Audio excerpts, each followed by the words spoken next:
ଯେଉଁ ଜାଗାରେ ମହାଭାରତ ଯୁଦ୍ଧ ହୋଇଥିଲା ସେଇ ଜାଗାକୁ ଧର୍ମକ୍ଷେତ୍ର ଆଉ କୁରୁକ୍ଷେତ୍ର କାହିଁକି କହନ୍ତି?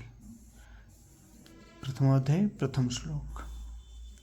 ଧର୍ମକ୍ଷେତ୍ରେ କୁରୁକ୍ଷେତ୍ରେ ସମବେତ ୟୁଶ୍ଚବଃ ମାମକଃ ପାଣ୍ଡବଶ୍ଚୈବ କିମ୍ କୁର୍ବତ୍ ସଞ୍ଜୟ।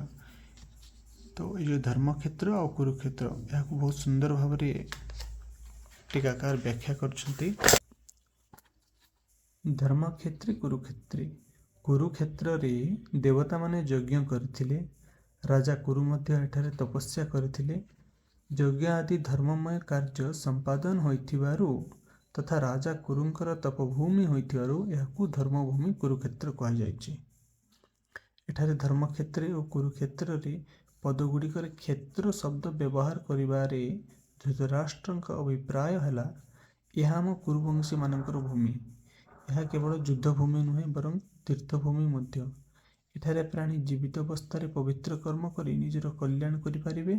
ଲୌକିକ ଓ ପାରଲୌକିକ ସବୁ ପ୍ରକାର ଲାଭ କଥା ବିଚାର କରି ଏବଂ ଶ୍ରେଷ୍ଠ ପୁରୁଷମାନଙ୍କର ସମ୍ମତି ନେଇ ଯୁଦ୍ଧ ପାଇଁ ଏ ଭୂମି ସ୍ଥିରକୃତ ହୋଇଛି।